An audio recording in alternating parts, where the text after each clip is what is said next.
Good evening, everybody. Welcome back to the Mythgard Academy. This is session number 20 of our Nature of Middle-earth discussion. I am... Oh dear, I seem to have lost one of my windows. Wonder where I misplaced it to. Oh well. Sorry. It's the chat window, so that's tolerably important. Where do we go? It was right there. Huh.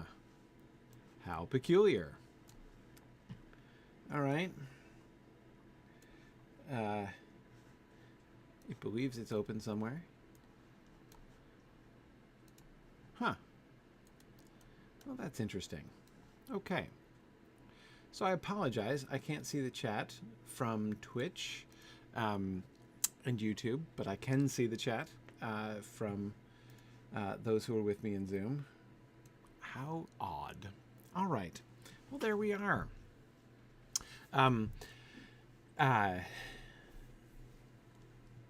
Thanks, everybody, for joining me. So tonight we are going to finish part 2 of The Nature of Middle-earth. He says with extremely great confidence. It's absolutely happening. And getting into section 3, which is a little bit more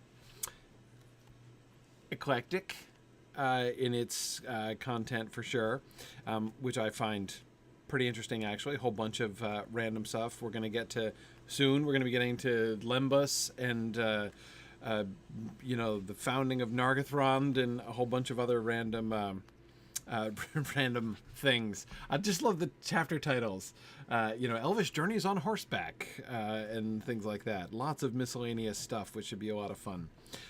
So anyway, let us jump in here in a second. Yeah, it's Chris says, I was disappointed there wasn't a mathematical exegesis of recipes for Lembas. I know. There's anybody going through math withdrawal? I mean, it's been hard since part 1, really. But we'll see. We'll see. We'll see. But anyway, two quick announcements before we begin. First, I wanted to make sure to invite folks to our upcoming moots. We have Tex Moot coming up very soon on the 26th of this very month of March in Austin, Texas. And we have Sunshine Moot near Orlando, Florida on the next weekend, on the 2nd of April. So if you go to signumuniversity.org/events, you'll be able to find the links to register for either one of those things. You can join us in person if you are anywhere nearby or can get yourself nearby, Austin or Orlando, over those 2 weekends. You can come and join us in person for some really fun discussion and time hanging out together. If you can't, then you can join us digitally for either or both of those moots. So I urge you to look into that and see if you can join us, because our moots are always a great deal of fun.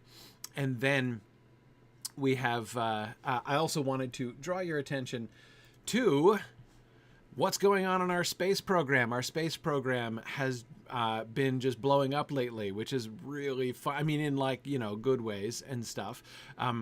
So in our space program, we have, you know, so you buy your space tokens, right, which you redeem for modules, month-long modules later on. And then we've got the modules that we're running now. BlackBerry there is our new enrollment system. It's really cool. Named after the rabbit, of course, the very clever rabbit. But we have 10 confirmed modules running this coming month, this April, including some really awesome stuff. We've got, you'll remember that we did our discussion of Out of the Silent Planet. Serena Higgins is leading a module on reading Lewis's Ransom cycle, thinking about the whole cycle in its entirety. And we've got James Tauber and Elise Trudel-Cedeno running the Bridge to the Silmarillion module for folks who have struggled with that jump from the Lord of the Rings to the Silmarillion. Really, really useful module. We're starting an Old Norse sequence for folks who want to learn Old Norse, who've always been curious to read Norse mythology in the original and get into the Old Norse language.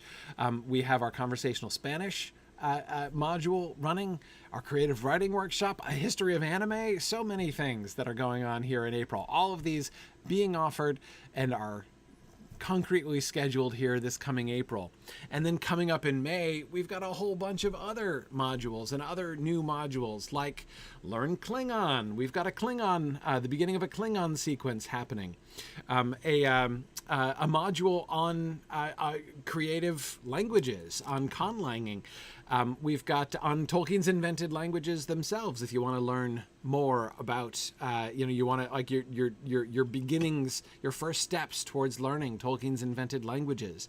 We're starting a new Latin cohort. We've had a really, really popular Latin sequence. People have been learning Latin, and we're starting a new one, as well as a Greek one. We've got we're doing a class on Full Metal Alchemist, the anime series, one on biological concepts in fantasy and science fiction. We have a biology professor who's teaching a course on biological concepts in fantasy and science fiction, a study of biology as it's depicted in fantasy and science fiction. Really cool stuff. Anyway, so many things going on in the coming month. That's just May. That's just May. Then there'll be more in June. It's so awesome. So definitely suggest that you look into you look into this as much as you as much as you can. It's pretty awesome. So signumuniversity.org/space, and you can find that. All right. Let's let's dig into the text here. So we're talking about death. At the very end of the last time, we were looking at the sort of odd reincarnation of dwarves, how the speculation that perhaps the dwarves actually preserved Durin's body so that his spirit could periodically return to it, which is a striking idea, I have to say. But now we move back towards elves again. It was asked what those in the waiting do, and whether they have care for those that live, or knowledge of the events in Arda. Right. So this is a what happens in Mandos actually. Right. Let's say inquiring minds want to know, what's it like inside Mandos. It was answered, they do nothing, for doing in a creature of dual nature requires the body, which is the instrument of the Fëa in all its actions. If they desire to do, they desire to return. They think, using their minds, so to speak, for they are their minds, as they are capable, upon their contents.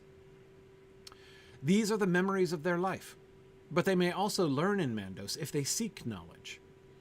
As for those whom they have left in life, or the events of Arda, again, they may learn much if they desire to do so. It is said that they can see some things from afar through the eyes of others to whom they were dear, but in no way so as to disturb or influence the minds of the living for good or ill. Were they to attempt this, their sight would be veiled. But in Mandos, all the events of the tale of Arda, such as knowable to others than Eru, for the secrets of minds are not readable even by the Valar, are recorded. And to this knowledge and history they have access according to their measure and will. Okay.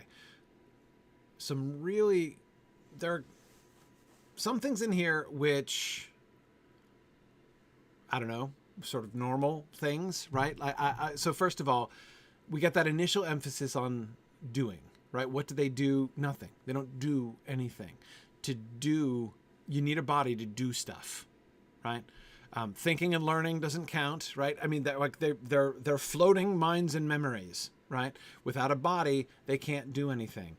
And this comes back to the stuff that we were looking at before about the decision to bring the elves out of Middle Earth, right? And we were looking at that, that they need to have free use of their bodies in Middle Earth, right, in order to do what they were designed to do. And now, without their bodies, they do nothing. And remember, that's the issue that Manwë was bringing to Iluvatar, right, in the dialogue between Manwë and Iluvatar that we were looking at before as well. This whole death thing, it's a problem, isn't it? You know, it's me paraphrasing Manwë, right? It's a problem, isn't it? I mean, we've got these elves whose Fëanor are going to endure for the rest of Arda, and they can't do anything because they have no bodies. They've, this apparently permanent separation between life and between body and spirit, brought about by physical death, by the mischances of life here in Arda, seems not right. What can we do? And of course, that's what led to the whole reincarnation / renovation of the body discussion. So we get first a reassertion of that, right? The body is the instrument of the Fëa in all its action. If they desire to do, they desire to return. So notice that he's not saying that like, okay, they're doomed to not fulfill their purpose, right? To not do any of the things like their spirits are desiring to accomplish things that they're, and so therefore they're living these long extended lives of frustration and, denial of their purpose. No, we're told that's not the case. If they want to do something, right? If they are feeling frustrated, then that means they desire to return to the body, which is open to them. Well, it's open to them at the discretion of the Valar, right? So the only ones that are going to be frustrated and prevented from doing anything are those who have not learned their lesson about what they should and should not do, right? Fëanor, I'm looking at you. So, but they can think, right? They can think, they can learn, they can use their minds upon their contents, right? And the contents of the Fëa are the memories of their life. So they can contemplate the memories of their life. They can walk in the memories of their life. But they can learn. If they seek knowledge, they can learn. They can learn things outside themselves. And again, this has always been a part of the concept of Mandos, that you're learning, right? It's a teaching place. Your Fëa is instructed. When you are in Mandos, has always been one of the concepts there. So okay, if they seek knowledge, they can get it. But here comes the surprising thing. This is the first of the very surprising things to me in this passage. It is said that they can see some things from afar through the eyes of others to whom they were dear. Really? Okay, so through the, and I don't understand this. I can't pretend. I don't understand this at all. What does that even mean exactly? Are they, they're able to, by what mechanism does that happen? Those to whom they were dear. So like your brother is still alive in Middle-earth and you can see through his eyes? How? I don't understand. And I'm trying to think of all the things that we've been told about spirits and, I think of the Atonement and everything else. And I don't see it exactly. I don't understand exactly how that works. If I got my chat window up again here finally. Tolkien says Grandpa is watching. He's not watching you. He's watching through you, right? He's seeing things through your eyes. Which, Tarloni, I'm trying to figure out if that's like more or less disturbing than Grandpa watching you from Mandos, from death. Mary, I can only assume, I mean, it seems like it would have something to do with, the kind of mind-to-mind connection that, we saw discussed in the Atonement. And because it's true, Christopher, as you say, that communication between people who are close to each other is easier. So I suppose that would be...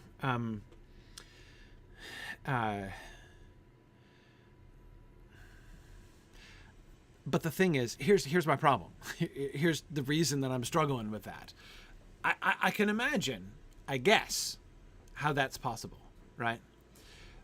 But one of the things that's been repeated several times is that communication, communion between, in and out of Mandos is there's none. That's not possible. That was just repeated in the dialogue between Manwë and Iluvatar, unless I'm misremembering. That there's this absolute prohibition of communication, but you can do this kind of one-way deal, right? Where they can't, because notice how he's insisting on it being one way, right? In no way so as to disturb or influence the minds of the living for good or ill, right? So they can't deliver anything. They can receive, but they can't deliver to the living. Were they to attempt this, that is influencing their minds at all, again, delivering as well as receiving, their sight would be veiled. So they'd get cut off. That connection would be cut off.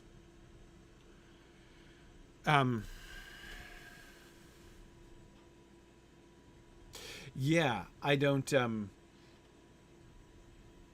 really know. And that's an interesting connection. Reg PFJ says it reminds me of Hurin seeing with Morgoth's sight what happens to his family.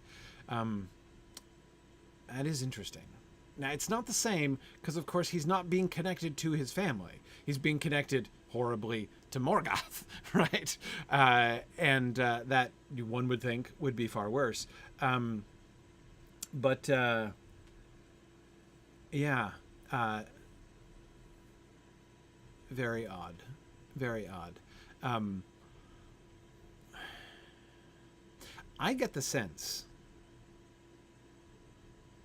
because of the, again, I'm thinking back to the Asanwe Kenta and the emphasis on the two-way thing going on there, right? That, that kind of utterly unilateral, and it never went so far as seeing through people's eyes, like current events, right?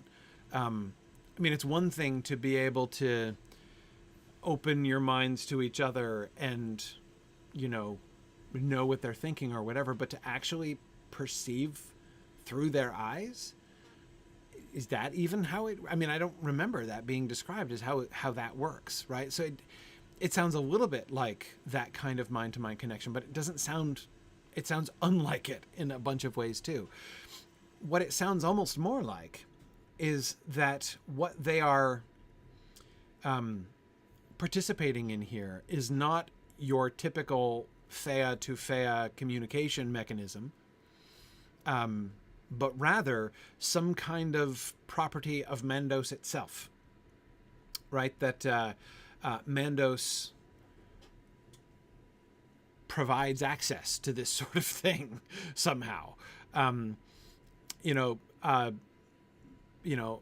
Namo himself, right, knows whether you've been bad or good. Presumably, now he can't, but even he can't pry into your secret thoughts. So, and do they get a choice, your loved ones? Presumably the fact that you were dear to them, that seems to imply some kind of consent on their part, or implicit consent on their part. But what about the unwill, right? What if Grandpa's trying to look through your eyes and you're not into it, right? And you're like, buzz off, Grandpa. This is private, right? This is a private feed here. Shouldn't that be?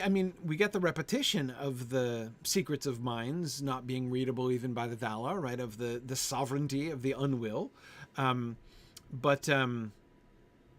Yeah. I don't really know. Exactly. Christopher says you wouldn't notice Grandpa looking through you. I know, right? That is what makes it weird. You don't even know. Yeah. I'm not sure I get it. Now, again, this is not exactly a moment where he's fleshing this out very fully, right? but I'm just not sure that I understand. But here's that last bit there.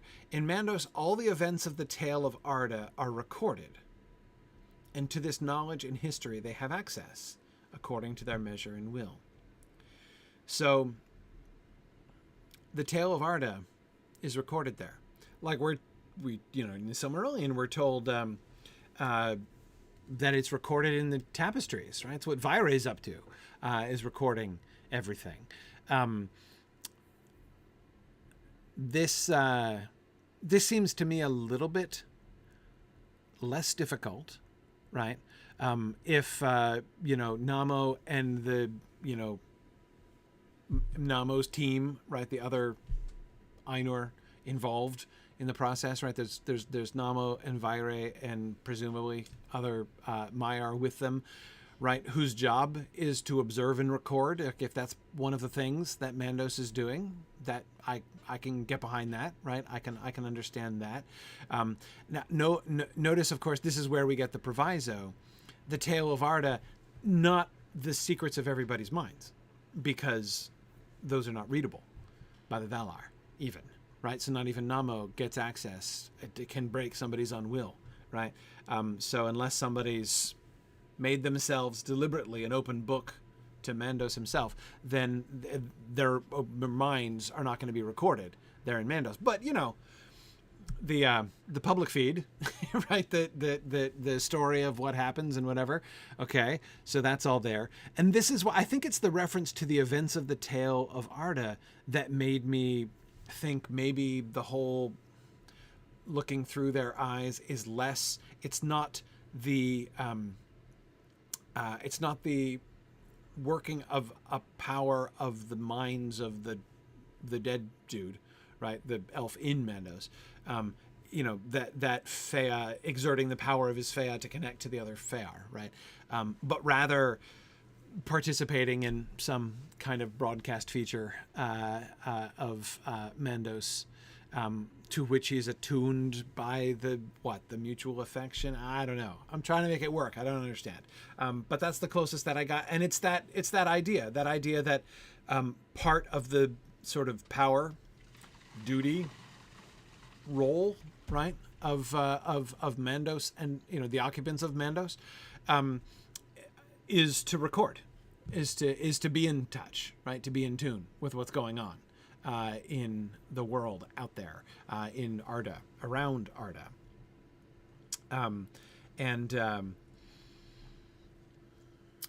yeah, kind of weird. Don't fully understand that, but that's interesting. It's interesting. And I have to think it's part of the teaching process as well, right?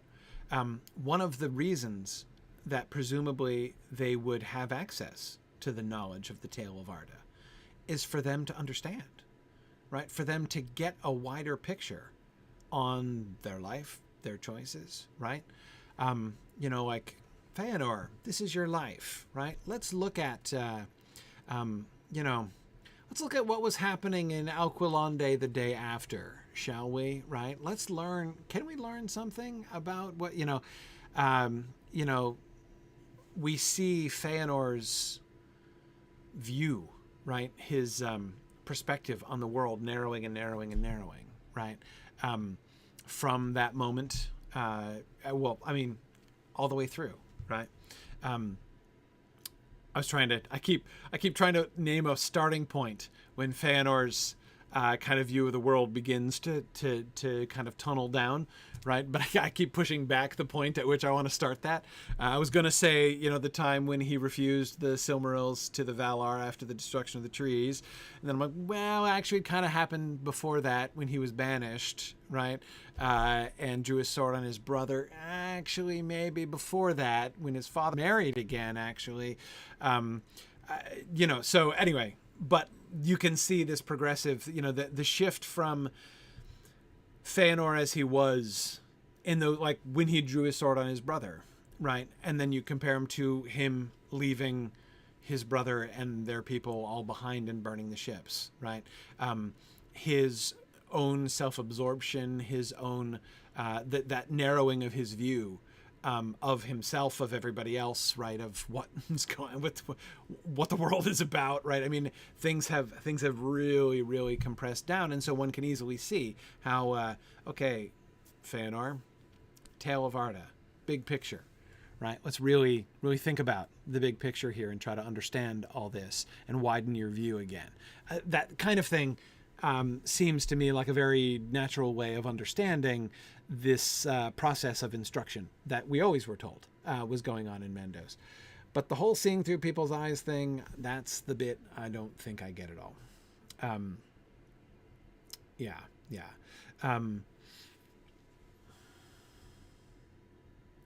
Now, Cecilia, I think... I see. Cecilia's saying, I can't think of Namo as both least partial judge and court reporter.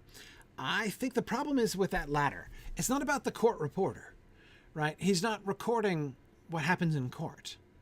But you can see somebody, if you're the least partial judge, that would correlate with having the widest possible view and the widest possible understanding of everybody and all of their motivations and everything that's going on, right? One of the things that makes for partial judges, right? That makes for, flawed judgments is a lack of a full understanding of the whole story and how the situation fits into that whole story, right?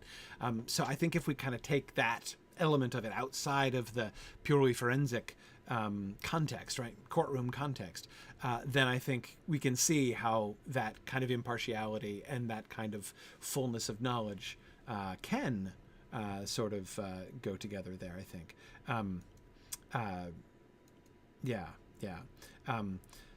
But yeah, exactly. I think that that's how I think those two things can kind of go together there. Okay. Let's keep going. Interesting little parenthetical note.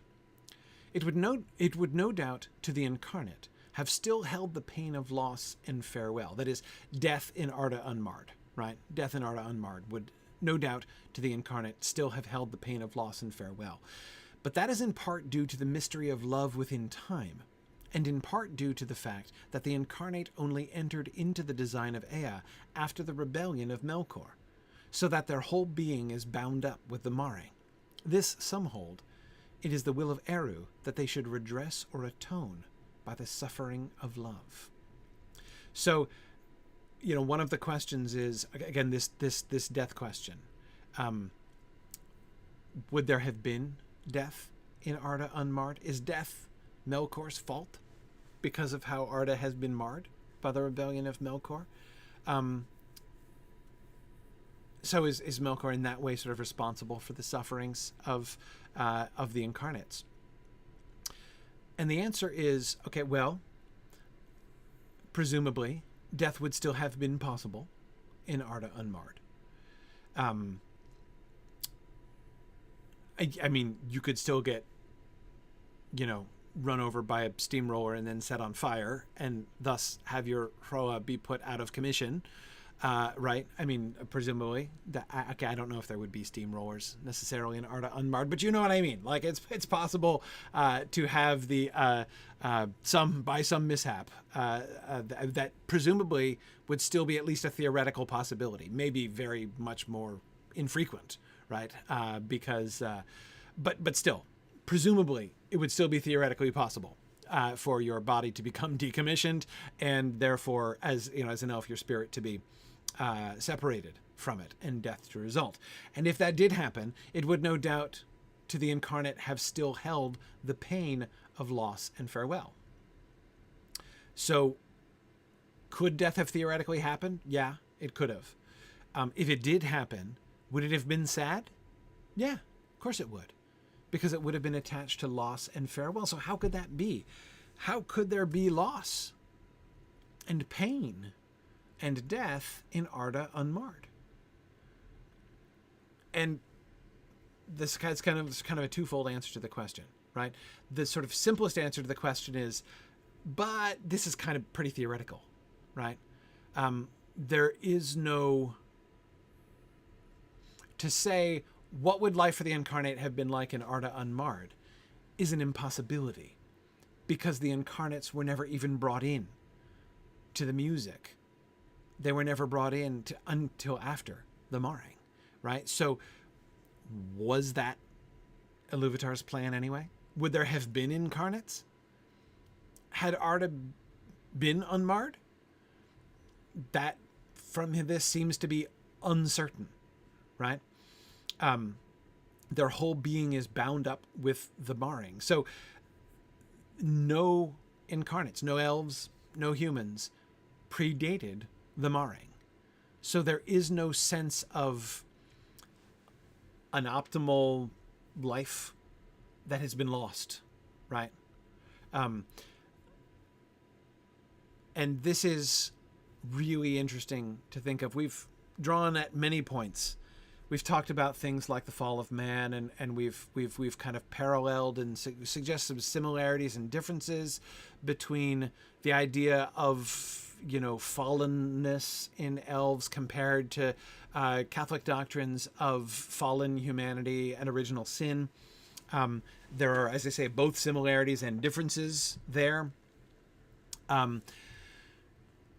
But there's a really important thing here that it's important not to overlook. All of the doctrines of original sin and the fall of man and all of those things all start in Eden, right? In an unmarred situation. That's the story, right?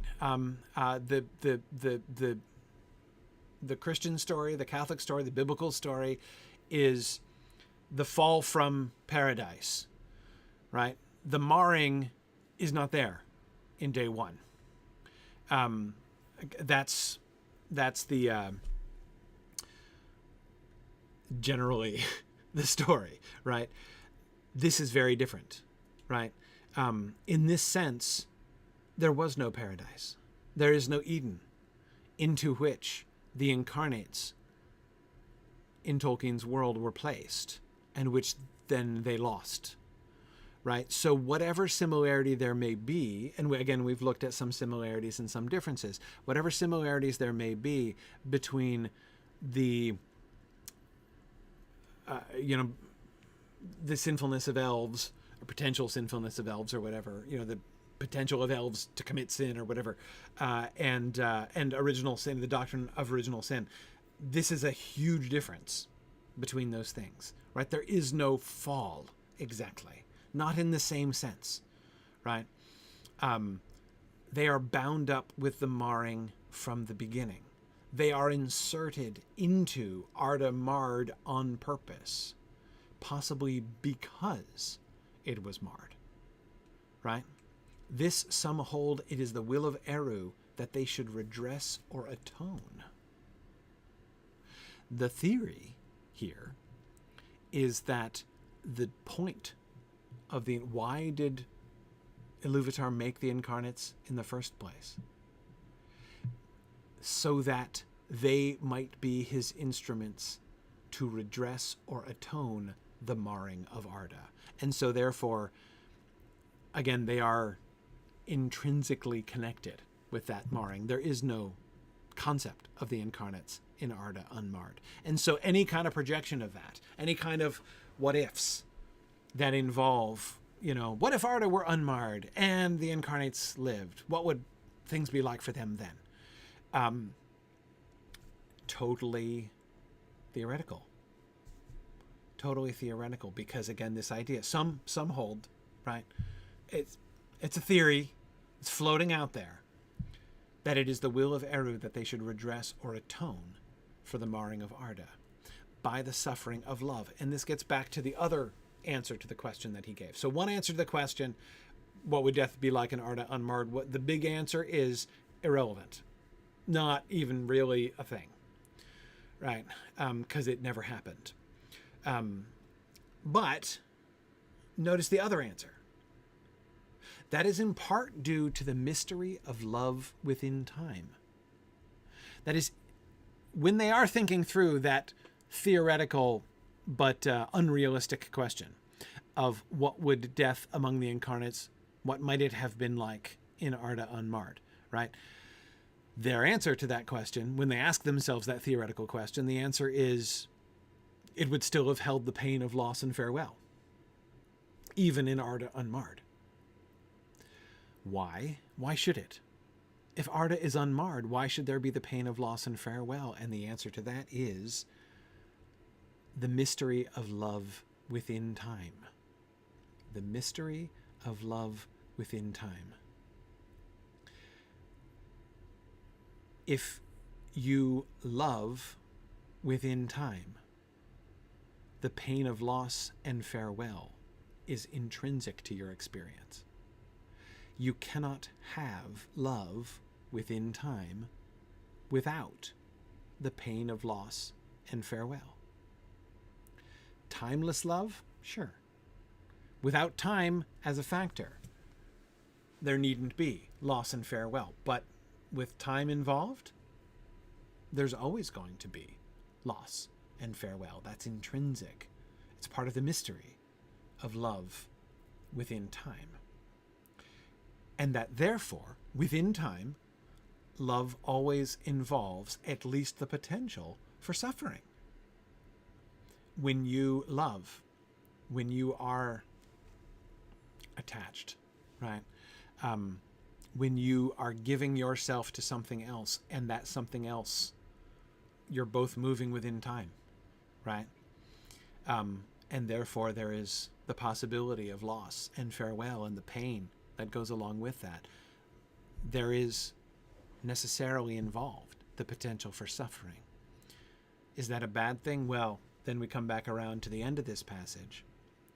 And that theory that some people have, that it is the will of Eru that the incarnates should redress or atone for the marring of Arda. It is the suffering of love that's how it will happen. By the suffering of love shall the marring of Arda be redressed or atoned for through the incarnates, through those races themselves. That is deep stuff, right? And this is a very brief parenthesis, right? So we don't have much more here. My own suspicion is that if we were to sort of read this and then go back to the Athrobeth, we'd maybe understand that a little bit more.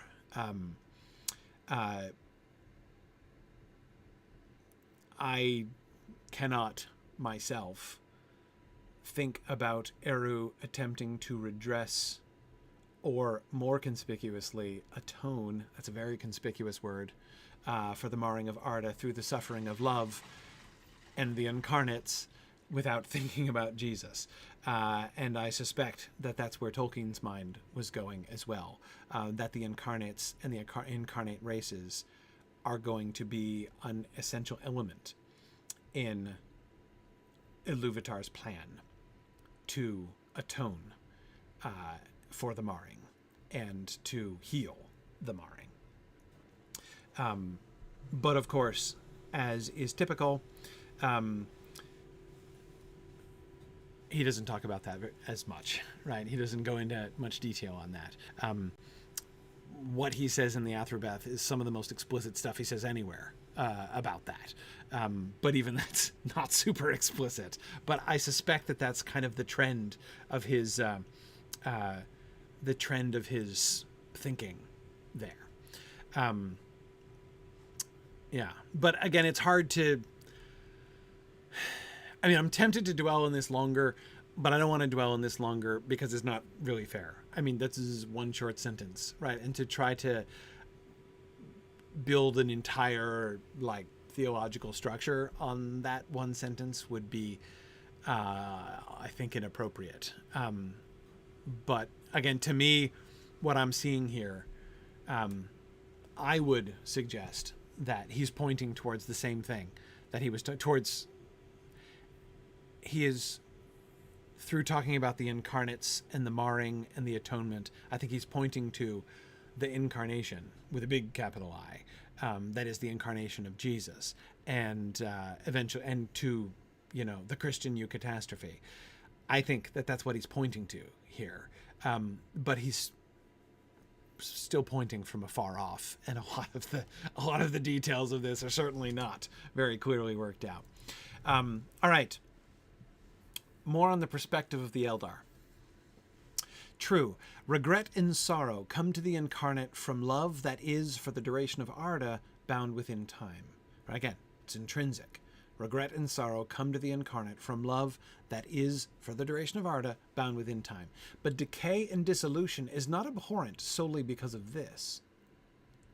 Okay, so we're talking about like decomposition and such, right? Okay, to speak of Olvar, that is plants, the soil in which it springs has no part in it, until it is taken up as food by the life of the growing thing, and appears transformed into living and admirable form. The seed and the soil are clearly different, but at death it is not the surrounding earth, nor the ground upon which the dead thing falls that seems horrible. It is the material of the thing itself that, disintegrating, seems horrible. And in Atonement, this process may be long. Indeed, death may be slow, and even before all life has departed, the living thing may become sickly or deformed. We do not think that this sickening after it decay and putrescence can seem beautiful, as surely all things in Arda unmarred should be, or at least not regrettable, to any minds whatsoever that love Arda, whether free from time or bound therein. Right, so notice the question, okay, remember this, they said a little bit earlier on that some things are designed to have a short lifespan, right? On the one hand, they begin by asserting it is not true that in Arda unmarred, in theory, right, in Arda unmarred, everything would be immortal, right? They assert that is untrue. That there are some things whom by their nature, within the unmarred context of Arda, some things which by their nature have shorter lifespans, like plants and beasts. Dandelions would not have continued blooming for all eternity in Arda unmarred. I know some gardeners might be thinking, in Arda unmarred, there wouldn't be any dandelions, but I understand. Anyway, but the point is, they're destined, like it's part of their nature to have a lifespan, to live and to die, to live, to reproduce, to die. It's how it's supposed to be. So then they look at this and they're like, okay, but hang on. Does that mean there would have been dead and decaying things in Arda unmarred? Surely not. Surely the repulsion that we feel when we look upon something that is decaying and putrescent is a sign that that's not how it was supposed to be. Right? And if not, then what would it have been? If death, in this sense, right, for the plants and animals and stuff, if plant and animal death would have been a part of the plan in Arda unmarred, as they asserted, well then, how would that be? How could that be? Right? So we do not think that this sickening and after it decay and putrescence can seem beautiful, or at least not regrettable.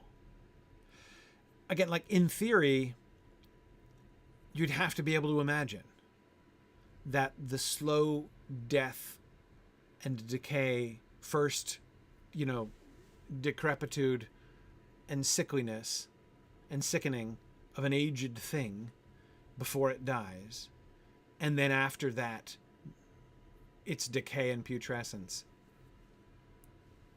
That can't be a good thing, can it? That can't be how it was supposed to be.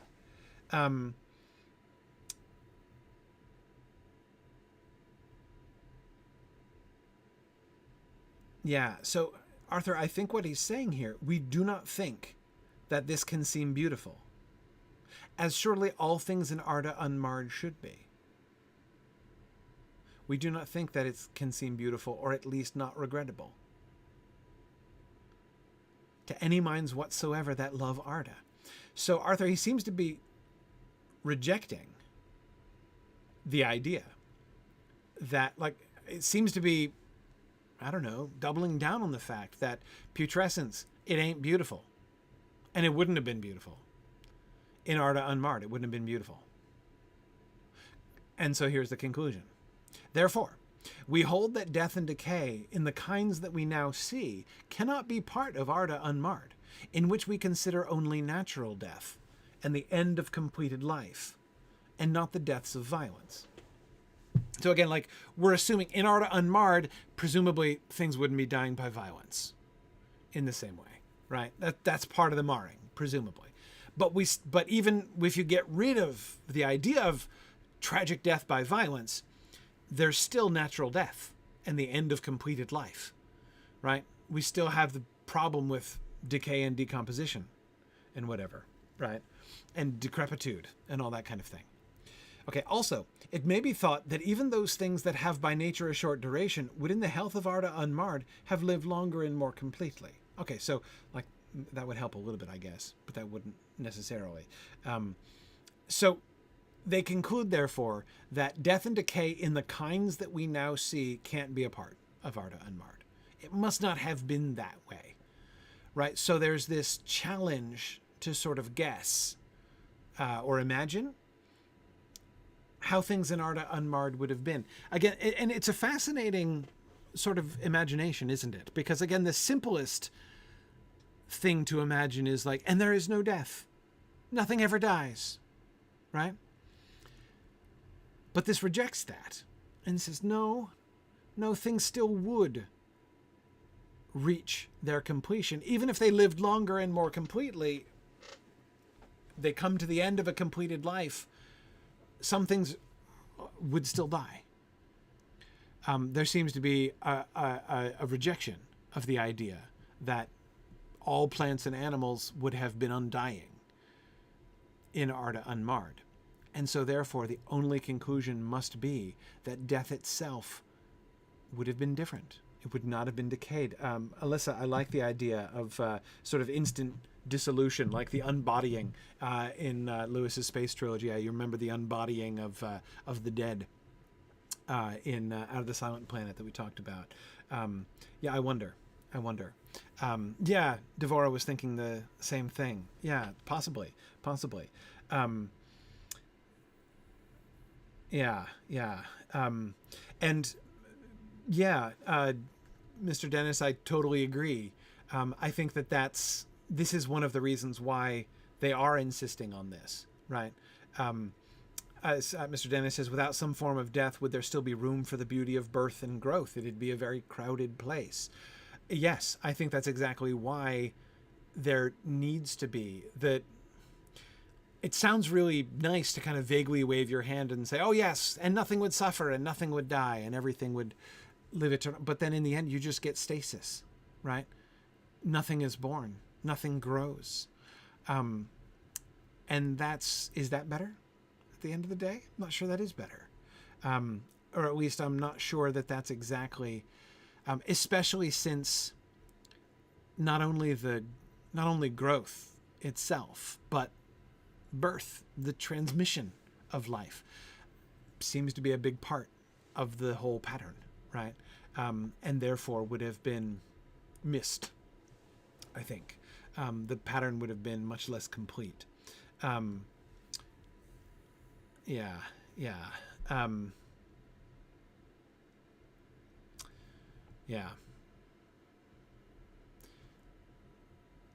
fascinating contemplation. Okay, hang on a second. All right.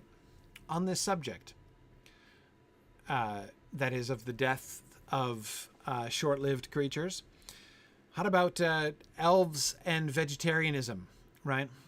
I find this paragraph delightful.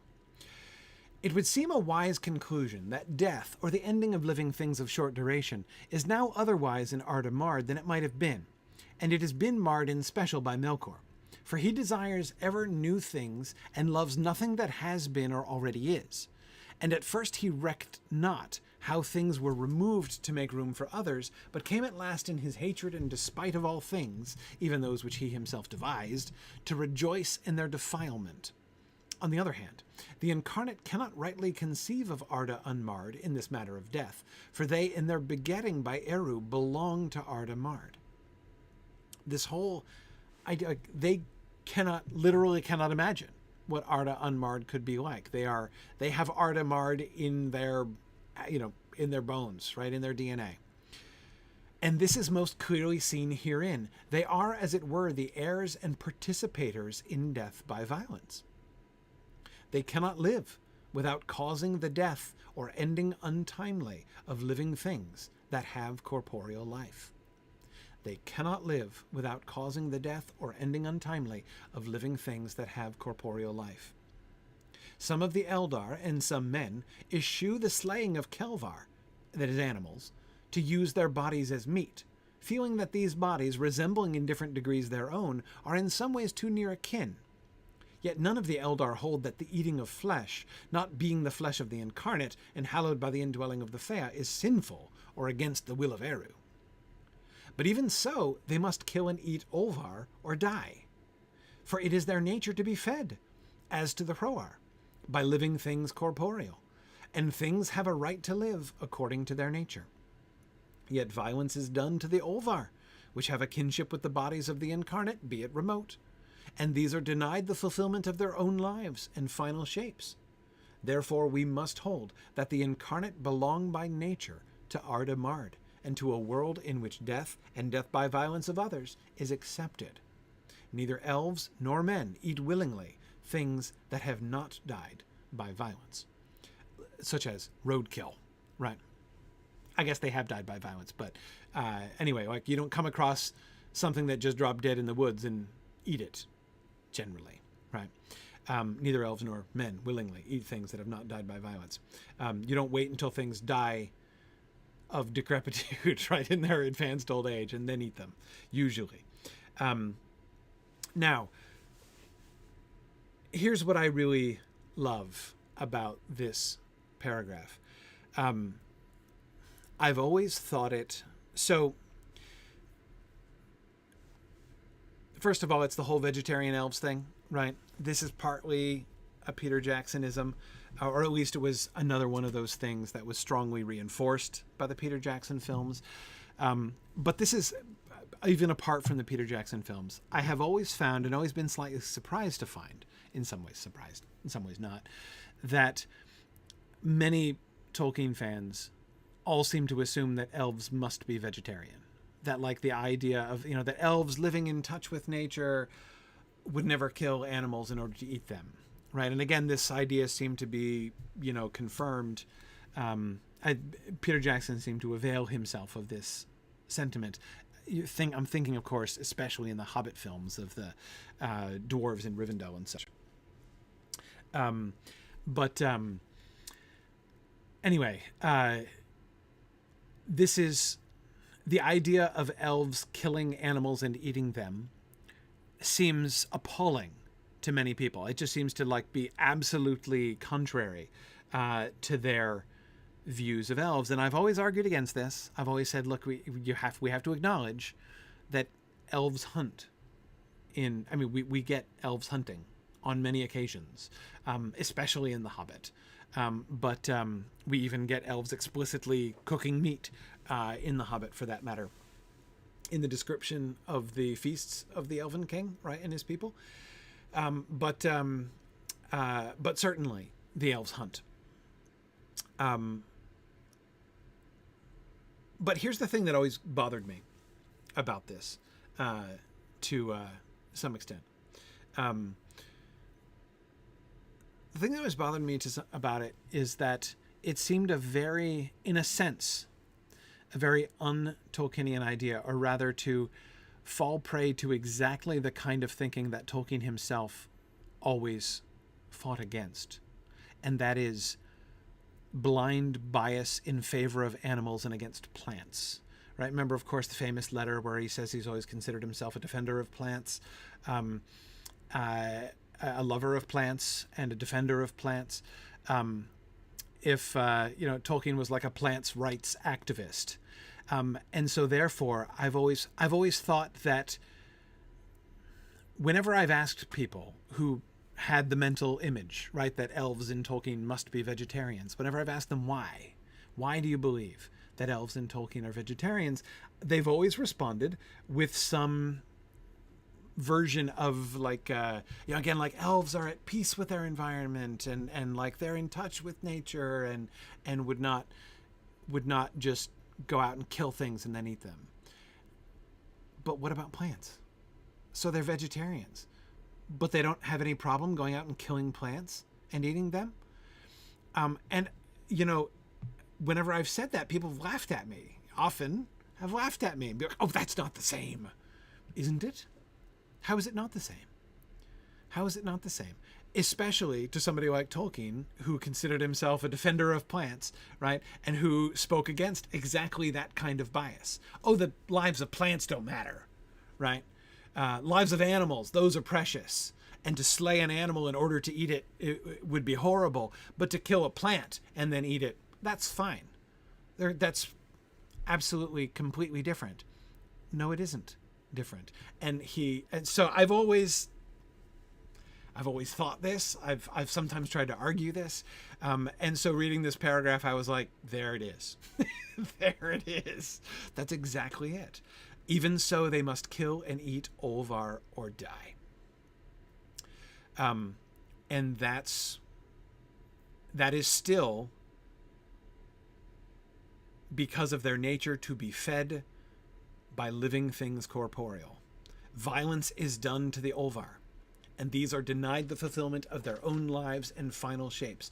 You may think when you are harvesting lettuce that you are, living in harmonious, tune with your environment. Tell it to the lettuce, right? Tell that to the lettuce. The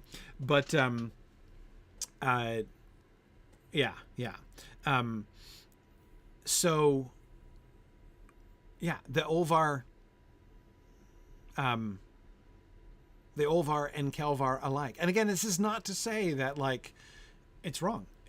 What he's saying is they're on practically equal footing. Now notice he says there are some vegetarian elves and men, right? Beren, we know, became a vegetarian, right? He's the only human I can think of offhand in the Silmarillion who is like explicitly told becomes a vegetarian because of his friendship with the animals. But again, notice what he says about the vegetarianism of some of the Eldar and some men. Some of them eschew the slaying of Kelvar to use their bodies as meat. Why? Because they feel that their bodies, because of the similarity of their bodies, right? The meat of their bodies is like the meat of my body, and so therefore it's too near a kin, right? It's like marrying your first cousin, it just kind of gives them the creeps, right?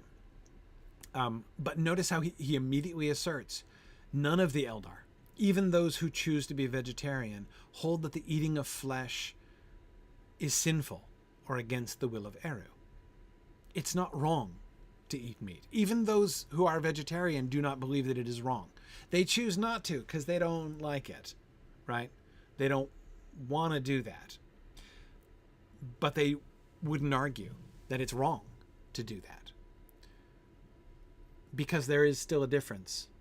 And sentience doesn't enter into it. You'll notice that. I saw somebody talking about sentience. The question of sentience is not an issue here, right? Notice what is the issue. Both plants and animals have bodies. They have Hroar and their Hroar are like our Hroar to varying degrees. And he admits the Olvar are less like us, right? Their bodies are less like our bodies. The animals are more similar, have bodies that are more similar to ours. But that's not where the dividing line is. There is a dividing line, right? But notice where the dividing line is, and it's not about sentience exactly. It is about or maybe you could say it is in different vocabulary. It's about the Fëa, right? The eating of flesh, not being the flesh of the incarnate and hallowed by the indwelling of the Fëa. There you go, right?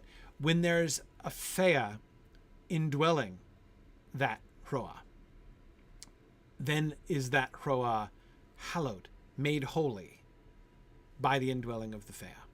Cannibalism, definitely sinful. Definitely sinful. To eat the flesh of any incarnate creature that had a Fëa in it, definitely against the will of Eru. Animals, plants, totally fine. Totally fine. Yeah. So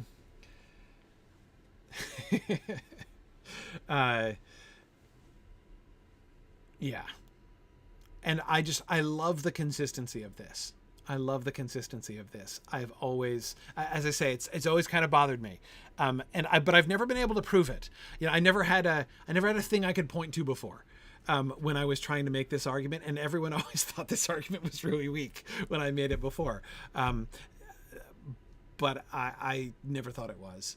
And therefore I'm going to be glad to be able to turn to this page of the nature of Middle-earth and try to explain that here. Yeah, as far as its relationship to orcs, I see people talking about orcs.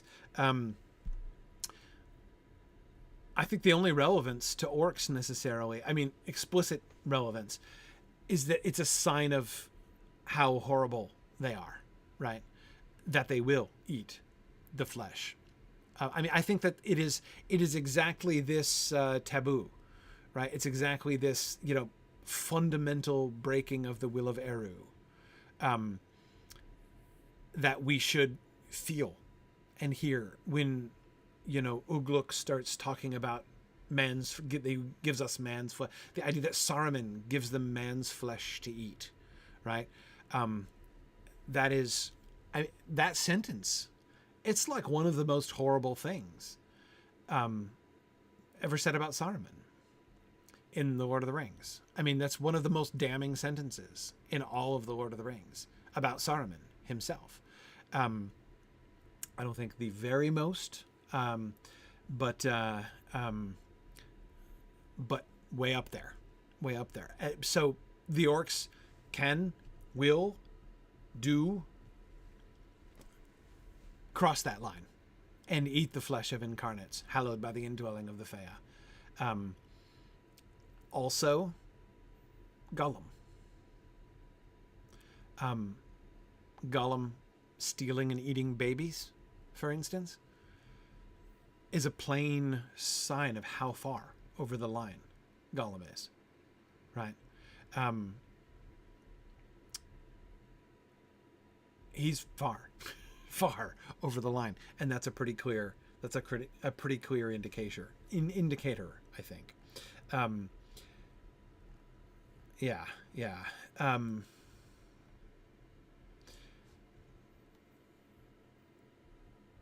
Okay.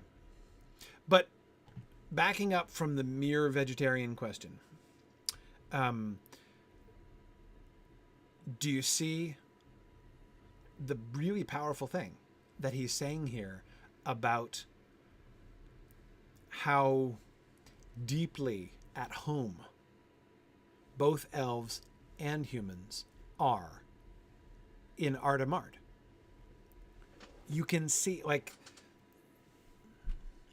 they cannot survive without slaying and eating other living things. None of them can. Nobody can. It's how it happens. It's how it works. It is intrinsic to how we're designed. Eru designed incarnates for Arda Marred. This is the way we are and the way we go.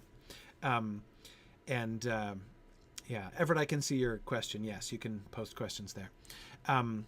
So anyway, that's a pretty radical thing. Again, there's no, oh, things used to be good, but now things have gotten bad with Arda Marred. No, we're designed for this.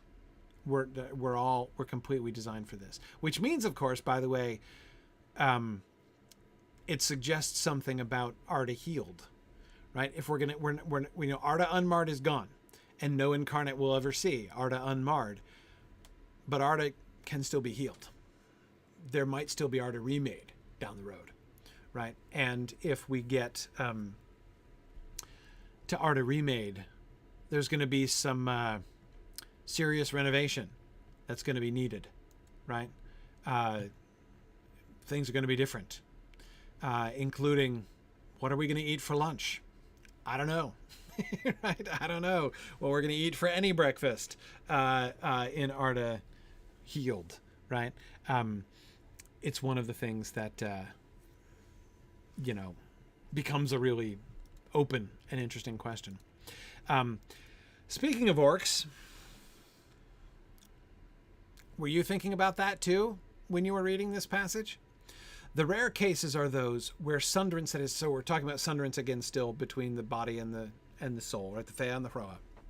The rare cases are those where sunderance has happened in a mon where there is no decay. So the body's still around, body's undecayed, but the Fëa is gone. Like Miriel is the classic example of this in a mon, right? Also others more horrible. Okay, so there's the Miriel instance, which is strange and creates all kinds of issues, but there are others that are more horrible than that, right? For it is recorded in the histories that Morgoth and Sauron after him would drive out the Fëa by terror, and then feed the body and make it a beast. Oh, okay. So you can, and this is where we've got to be thinking about orcs here, right? Is this a solution to the orc problem? The problem with orcs has always been in the Fëanor, right? Morgoth does not have the power to alter the nature of the Fëanor. So if the Fëanor of somebody has unwill, right, you can't violate it. If somebody's Fëanor, if you've got free will, whatever, even if they give themselves up, they're still going to have kids who will have free will, and you'll have to do it again, right? So the idea of like heritable enslavement, and then of course there's the question of what happens to their Fëanor after death, right? These are the big questions about like the things that make the orc problem the big problem that it is, right? You can imagine ways in which elves or men could potentially be corrupted in some way so as to produce an orc in a given case, right? But does Sauron have the power to change the programming, right? To alter the very nature of the Fëa itself as Eru created it? That's why the orc problem is such a big problem. So let's do an end around that problem. Just ditch the Fëanor entirely, right? Just kick the Fëanor out and keep the Hroar, and now you've got an army of orcs with no Fëanor at all. They're just bodies. Oh man. So by terror, you force the Fëa to flee, but the body's still alive, right? Body's still functional. And you feed it. You keep it going, the body, right? Now you've got something to work with. Now you've got your perfect slave. So remember what orcs were originally. Orcs were constructs. They did not have free will. They did not have thought. They were just constructs. And they were like animated by hatred, right? And then, of course, he ran into the theological problem. Yeah, but evil can't create. So they can't really make a race of constructs like that. So, hey, solution.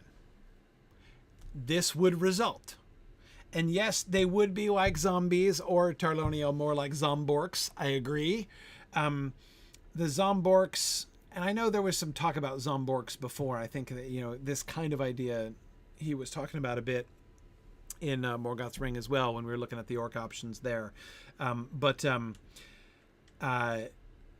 Anyway, this is attractive. I mean, it's horrible, but it's attractive as a solution, potentially, to the orc problem. But it's not a perfect solution. Or worse, he would daunt the Fëa within the body and reduce it to impotence, and then nourish the body foully so that it became bestial to the horror and torment of the Fëa. Okay, so he's got sort of two different versions here.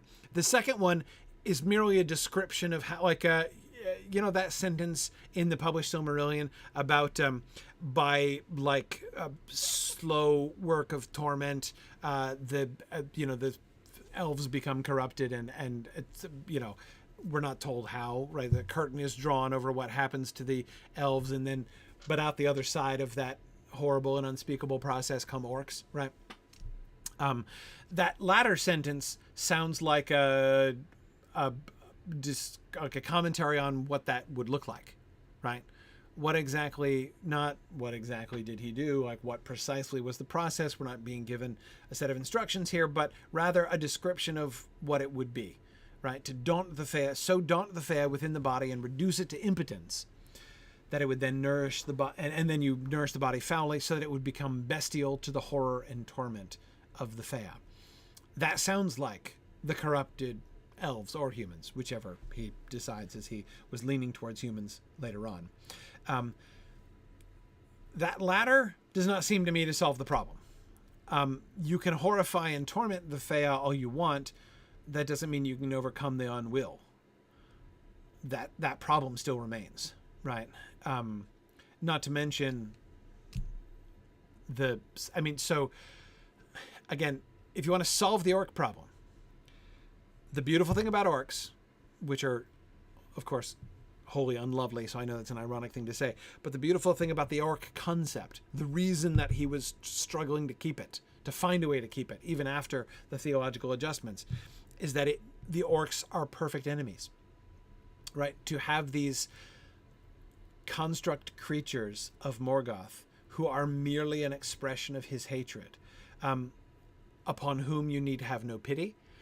There is no question of separating the sin and the sinner. There is no question of, like, should we seek their amendment or redemption? Do they need deliverance rather than destruction? They are, and instead you get the sort of liberating situation. It's okay to hate the orcs, right? It's okay merely to count how many of them you've killed and glory in that.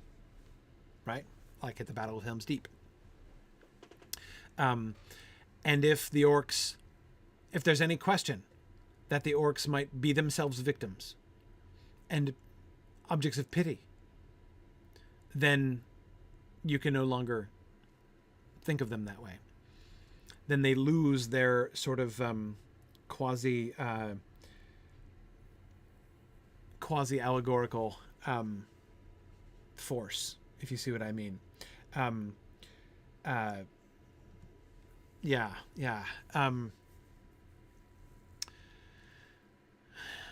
That's the orc problem in a nutshell. So that second one, the daunting of the Fëa, doesn't seem to me like a real solution. It's just like another way of stating the orc problem, really. But that first one now, the Zombork solution, right? Driving out the Fëa entirely. And then you've just got this body. And then you might say, well, how does the body move around and do anything? By the will of Morgoth. That's what we know. Like, remember, in The Lord of the Rings, what happens at the Black Gate? After that awesome sentence, from all his policies and webs of fear, from all, the mind of Sauron shook free. And what happens? What happens on the battlefield at the Black Gate when suddenly 100% of the focus of the mind of Sauron is directed at the cracks of doom? The orcs stand there. No. They don't quite wind down like marionettes, right? But they stand there and they're like blinking. They don't know what to do. And when Sauron is destroyed, they like run around in circles or cast themselves into pits or kill themselves. Like they don't have any will of their own. Their wills are the will. Sauron is controlling them like puppets, more like puppets than merely like slaves. So that would work. That would work. This first solution, the Zomborg solution, is almost the perfect solution. There's only one problem. There's only one weakness to the Zomborg solution, and that's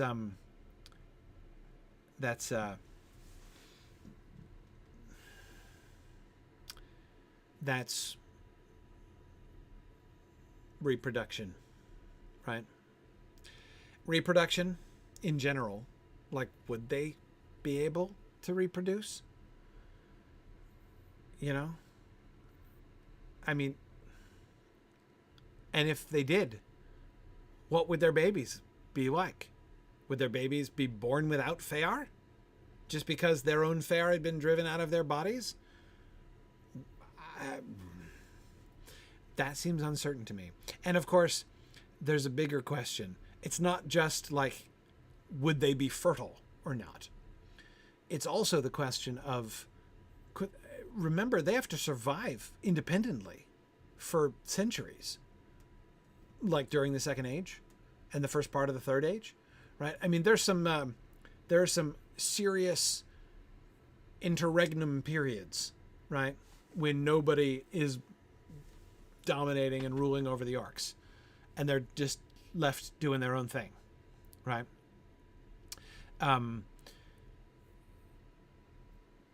Could Zomborgs do that? Right? I mean, if they're just corpses, animated corpses, and not corpses because they're not dead, but yeah, I don't know.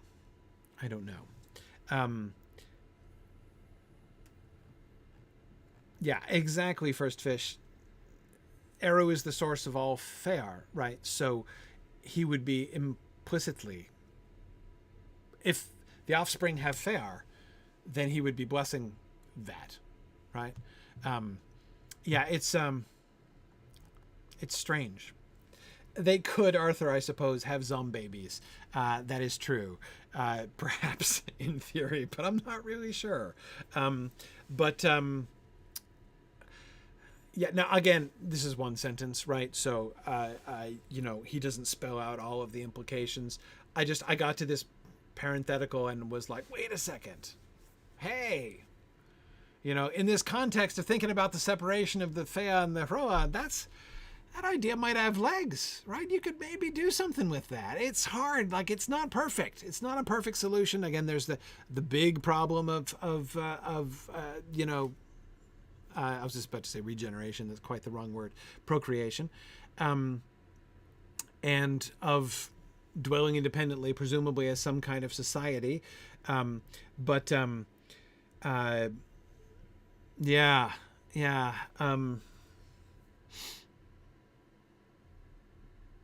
there are other potential problems. Like again, if they have no, I mean, if they really would, like, if Melkor stops thinking about them, right, stops and, they would just sag, right, then why didn't they all do that, at the end of the first age, when he's cast out into outer darkness?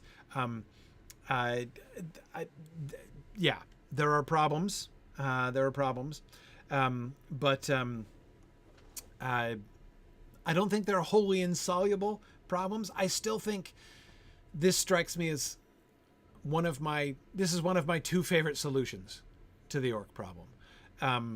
Neither are perfect solutions, but this one I think has some potential. It has some potential. Okay. I loved this. It is known to the Eldar that the Fëanor of men, many or all they do not know, go also to the halls of waiting and the keeping of Namo Mandos. But what is their fate, and whither they go when Namo releases them, the Eldar have no sure knowledge. And men, knowing little, say many different things, some of which are fantasies of their own devising, and are darkened by the shadow. The wisest of men, and those least under the shadow, believe that they are surrendered to Eru, and pass out of Ea, for which reason many of the elves in later days, under the burden of their years, envied the death of men, and called it the gift of Iluvatar. I love this. Here's why I love this. In the Ainulindale, when death is called the gift of Iluvatar for the first time, basically, that's where most of us are introduced to the concept of death as the gift of Iluvatar. It sounds, I don't know, insensitive, right? It sounds ignorant, frankly. And of course, that's exactly what the drama of the Athrobeth is, right? When in the Athrobeth, we finally get a human interlocutor who calls them on that.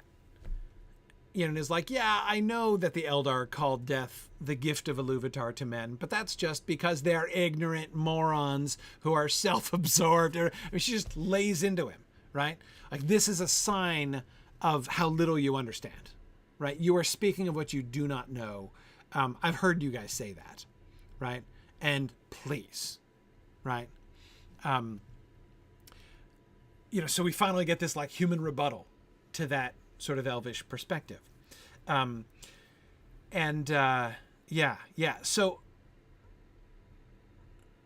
okay. Remember one thing, because I keep throwing this out there because this was such a huge moment for me. Remember that the Ainulindale was written as a speech given by an elf to a human, right? There was explicitly a dialogue to the Ainulindale. And the speaker of the Ainulindale is not the narrator, right? Speaking in a voice like Martin Shaw's, right? Instead, it was an elf telling the story and how they understood it to humans, to a human, right? To Alfwine. And therefore, confessedly biased and uncertain about some things, right? And that when the business about the death of men being called the gift of Iluvatar was included in that moment in the Ainulindale, it was explicitly the elf saying, this is how we look at it, right? Kind of seems this way to us, right? Not an authoritative narrator voice, right, saying that. Notice how it's being recontextualized here, right? Why do the elves call it that? Why, from the elvish point of view, does death look like the gift of Iluvatar? Again, the fact that he's here kind of like reinvesting that. And again, the decision to remove that frame from the Ainulindale, that was a Christopher Tolkien decision. That's on my top 3, probably, list of editorial decisions I could wish Christopher Tolkien hadn't made. And it sounds so ungrateful. I hate to complain about Christopher Tolkien's work. It's so ungrateful. But nevertheless, there it is. If there were a couple things that I could say, please don't do that, that would have been one of them, to remove the frame from the Ainulindale. But anyway, okay. Not only, though, does this passage here reinvest that concept with that context, that we're seeing this explicitly as an expression of the elvish perspective on human death, right? But we're given 2 other points of context for it, right? Which I think, in my mind, changes things. And JJ, thank you for quoting the line there from the Ainulindale. Death is their fate, the gift of Iluvatar, which as time wears, even the powers shall envy. We do get that little bit at the end. Notice how much more of that note that we get here. How much more that's explained. Why is it that even the power shall envy it down the road? Here we get it contextualized a little bit more, again, from that elvish perspective. There are 2 reasons why, from where the elves are sitting, death looks like a gift from Iluvatar to men. even though it doesn't seem that way to them, right? Don't say that to Andreth, or smile when you say that to Andreth. But the answer is, first, the wisest of men and those least under the shadow believe that they are surrendered to Eru and pass out of Ea.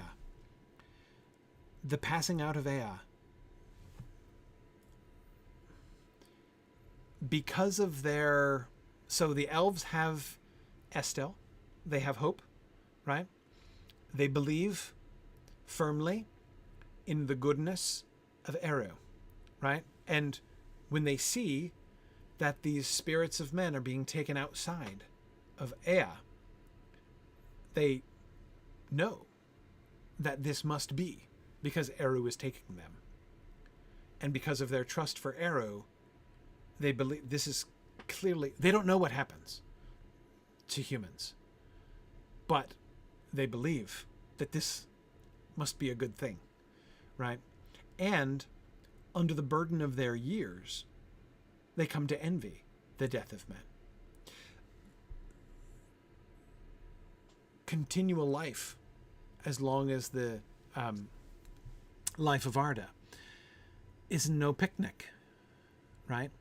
And as they feel the burden of their own memories, which are full of sorrow, and which in the end, remember, their Fëanor consuming their Hroar, and their like memories are what they have left, right? At the end, they're invisible memories now, right? That removal looks increasingly like a mercy, again, especially in the context of their Estel, right? The context of their faith, of their hope in the goodness of Eru.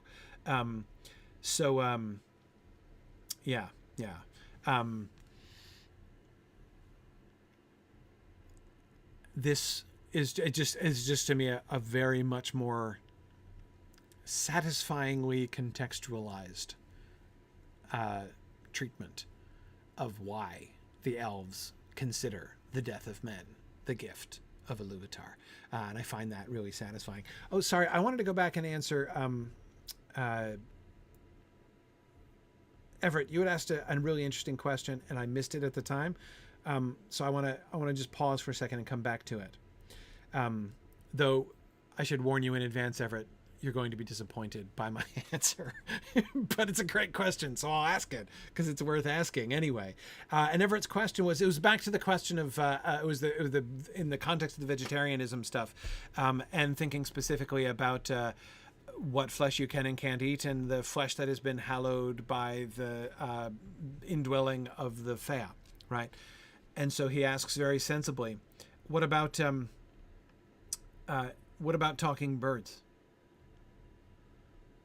What about the talking bird? Like, as he says, presumably Bilbo couldn't have just killed and eaten Roach, son of Kark, right? Great question. Really fascinating question.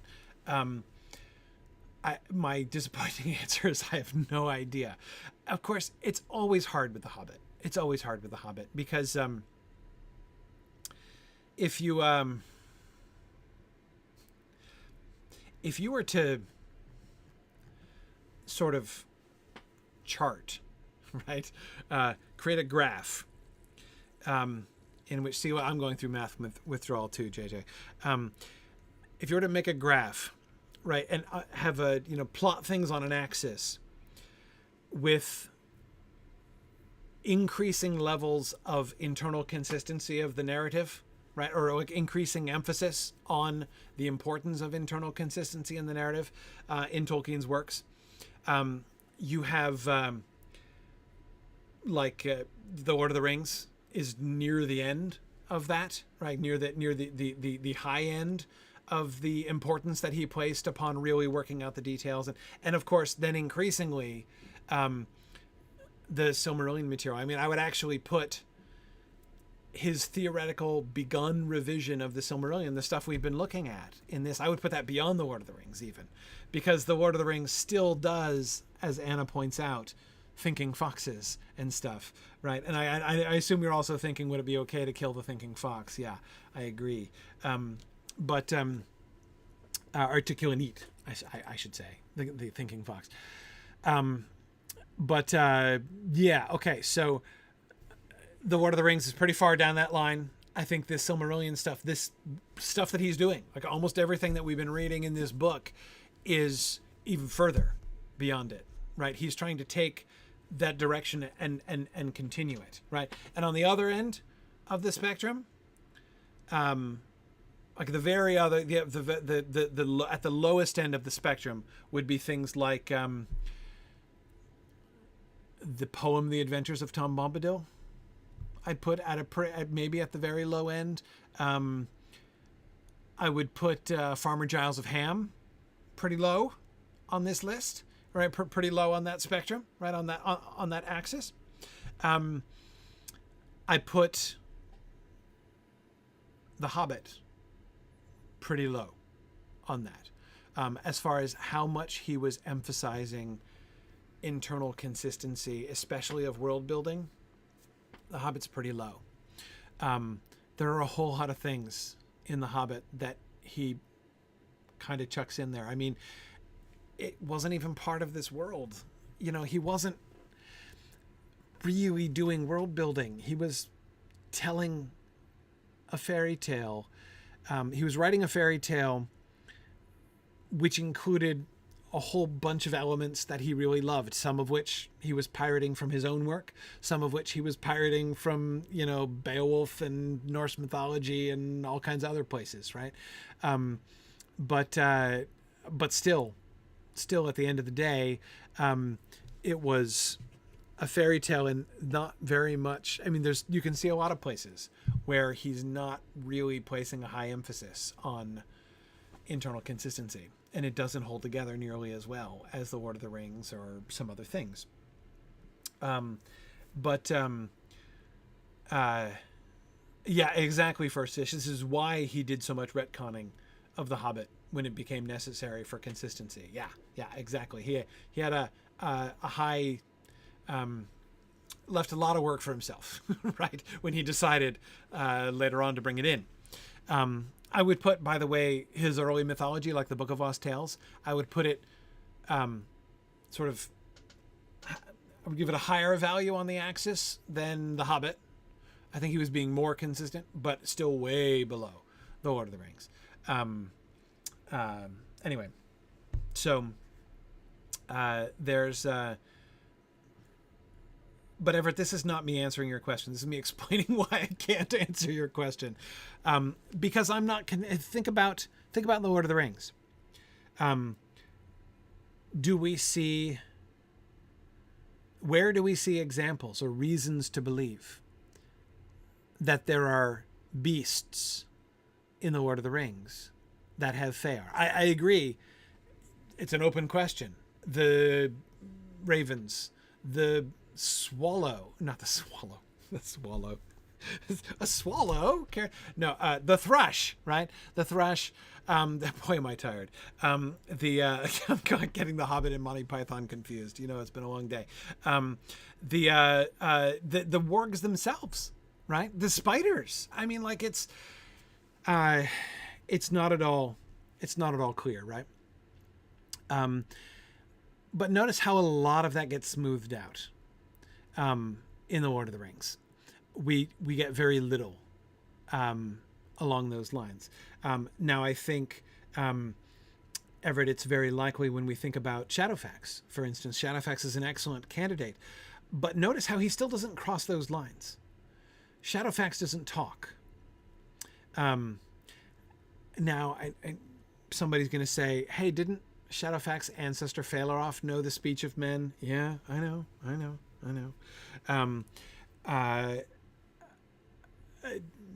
There's a potential. There's a question there. The Maoris. Do they have Fëanor? Do they have Fëanor? Maybe. They're an unknown question. The Eagles. Well, the Eagles are clearly in a different category, right? The fact that the Eagles are still the same, are still talking birds, right? We don't get thrushes. We don't get, now, you know, birds and beasts have their own secret tongues, and Gandalf might be able to speak into them according to Frodo's song, right? But just because you can communicate with an animal doesn't necessarily mean that it has a Fëa, I think. I don't think it does. I'm a little uncertain about this, but I don't think so. So I don't even think the thinking fox necessarily has a Fëa, necessarily. But yeah. So yeah, well, it's a little bit unclear, but again, you can see how much less muddy those lines are in the Lord of the Rings than in the Hobbit, right? He's thinking about that a lot more, and even if you think of those which might be examples, Shadowfax, the Maoris in general, right? The Eagles. It's either obvious, as in the case of the Eagles, that they are in a different category, or again, the Maoris, it's also pretty good. There's a category difference there too, right? Arad might be Legolas's friend, according to Legolas, right? But he's not the same as Shadowfax. He's not in the same situation as Shadowfax. Anyway. Yeah. So,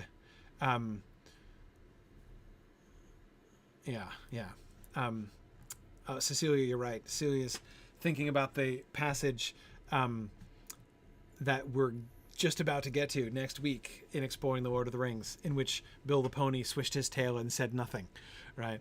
I love that. I love that line. But anyway, so yeah, answer, it's complicated and I don't know. So that's did you ever notice that the less I know the answer to a question, the longer it takes me to answer it? That's a pretty solid correlation. Anyway, all right, okay. Let's start with light and darkness, which means we're starting part 3. Just wanted to point out that we did in fact finish part 2 this week, like some of you were probably doubting we would. The words for night, twilight, day were originally governed by the primitive Quendian imagination of the passage of the sun, and also by their imagination of light. Now, so keep in mind, there are a couple things going on here. Of course, all of this, as is so often the case, is in a linguistic context, right? As Tolkien is talking about the meanings of different roots and the sort of the concepts that lie behind them. But remember that there are kind of two things going on here. On the one hand, we're learning more about how they think about light and darkness. But we're getting that in an explicitly round world context. This is also part of the overall project. Notice that he's now baking it back into his invented languages themselves, right? He's baking back into that the idea that the sun has been around from the beginning, right? From when they first awoke. It happened to be down when they awoke, right? But it was around. And the sun's always been, since, Arda has been. Yeah, okay. So this is part of all that. Their imagination of light. This they thought of as a substance, ever the most tenuous and ethereal of all things, an emanation from self-luminous, light-giving things, such as fire on earth and the sun in heaven in particular, that continued or could continue in existence after issuing from its source, unless quenched, swallowed, or extinguished by dark. So swallowed in quotation marks there, as if to say, like, that's like the concept that they would use, right? When they would, so quenched is a metaphor that the author, the scribe, presumably Pengaloth, right, offers. But the quotation around swallowed suggests that that's like the more sort of native metaphor, right? That they would use of so light is a substance which is emitted, and it's there until it's swallowed or extinguished by dark. Dark was also a substance. only less tenuous than light, but was incalculably more abundant and prevalent than light. Light substance was called linque, quenya linque. Dark substance was called fuine. Okay. On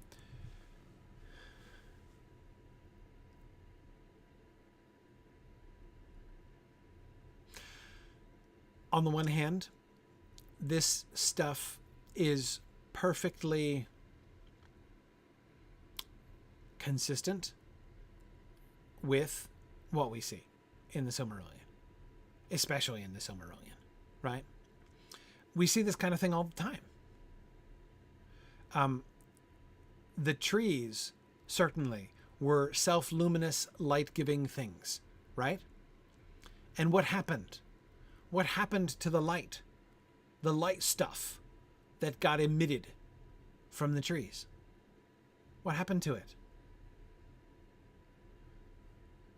They collected it in vats, right? It was collected together into a liquid substance, which was kept in a tub, a couple tubs, right?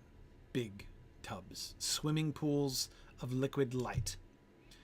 This idea of light as a substance is implicit in many places in the Silmarillion, especially, as is the idea of dark, unlight as a substance. And of course, here I'm thinking especially of Ungoliant. It is with Ungoliant that we see this most clearly, most pointedly. But notice how also it's implied.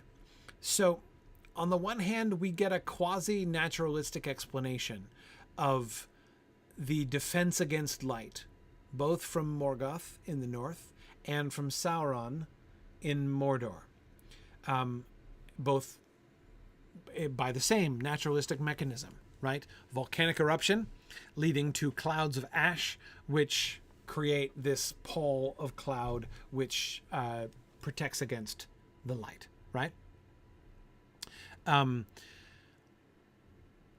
That's it's easy to get sort of fixated on the sort of naturalistic explanation and forget or overlook the fact that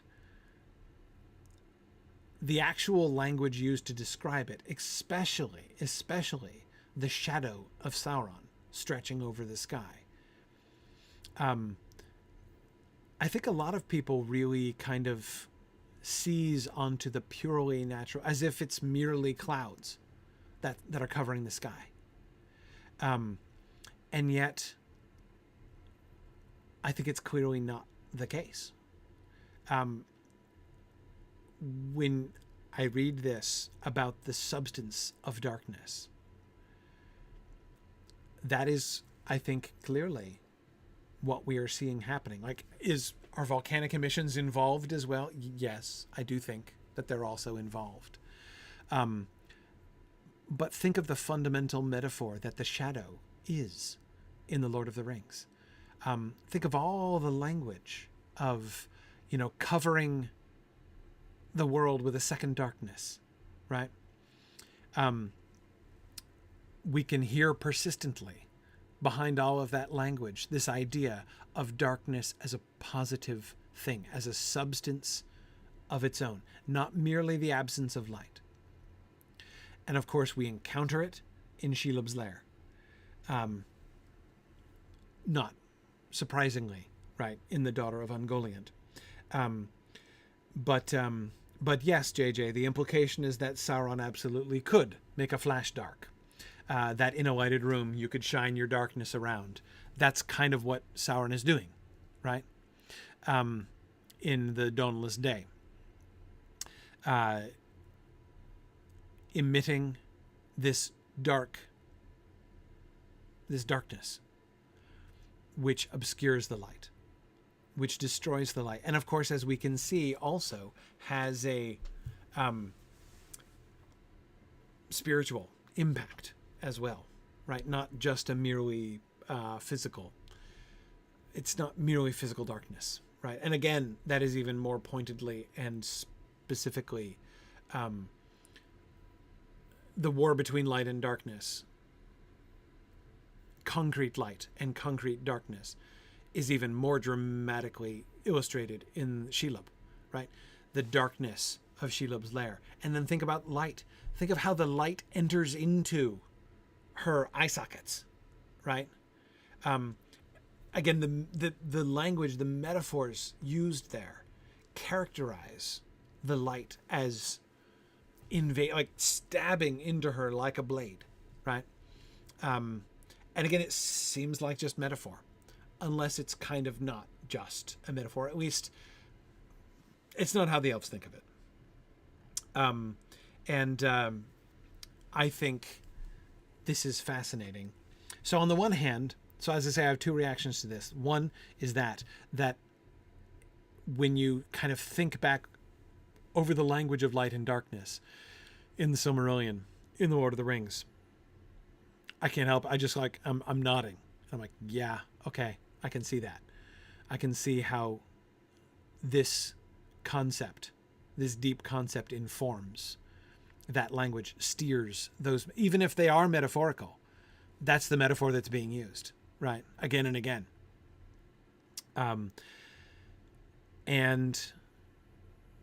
But here's the other thing that I think. Theologically, what?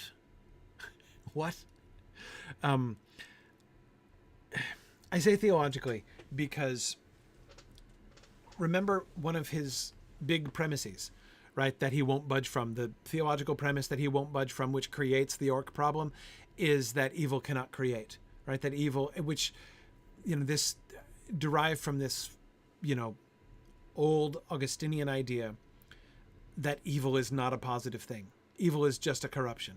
Only evil doesn't have existence in itself. It is merely the twisting or perversion of a thing which is good. That all things, in as much as things are created, they are created good. They might get twisted, right? They might be corrupted. They might be misapplied. But they're not, nothing is intrinsically evil. And of course, there are places where we clearly see that echoed, that theological concept echoed through the Lord of the Rings, right? Nothing is evil in the beginning. Even Sauron was not so, says Elrond, right? That's the idea, right? Now, the first example, like the most fundamental illustration of this theological principle is light and darkness, right? That there is no such thing, that darkness is not a positive substance. It is merely the absence of light. And so when you shine light into a dark room, you are not banishing a substance from the room, but light is a positive thing, right? Light is a positive thing. Darkness is not a positive thing, right? Again, that idea is so, like, has been for so long tied to that whole concept of the good being a positive thing and evil not being a positive thing, that it's become almost hard for me to distinguish them. And so then here, this way, it feels jarring to me. This feels jarring to me. The idea of positive darkness. It isn't exactly a theological problem. I don't think it's really a theological problem. It's not a violation of that theological principle in itself, that darkness should be a substance. But it so undermines this like deep illustration of that I have a hard time with it. It feels like a theological violation, even if it's not, if you see what I mean. But notice, by the way, there is a theological implication of this, which is very interesting. And that is that darkness is good, right? If nothing is evil in the beginning, if evil cannot create, but can only corrupt and destroy, and all created things as things, like, in as much as they are created substances, given being and substance by Iluvatar, then darkness also must be good. And that bears some thinking about. That's an interesting thing. I'm not quite sure what to do with it, frankly, but I think that that's interesting. I think that's a very interesting idea.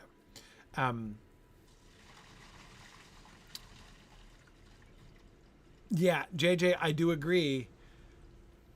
JJ's thinking about, it says it fits with my own story for Ungoliant's potential origin. Yes, exactly. Ungoliant and her unlight has always been a kind of problem for me for this exact reason, right?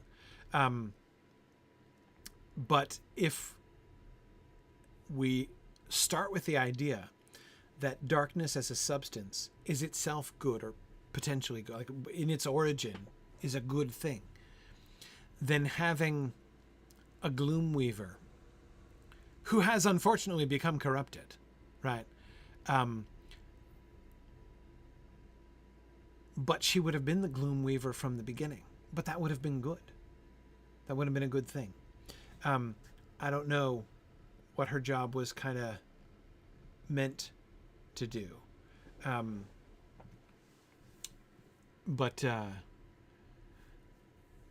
Yeah. I don't know. Like I said, I'm not sure. I haven't myself. I need to think through this a lot more to think about what that means. But I agree, JJ, that it does immediately make Ungoliant fit a lot better, doesn't it?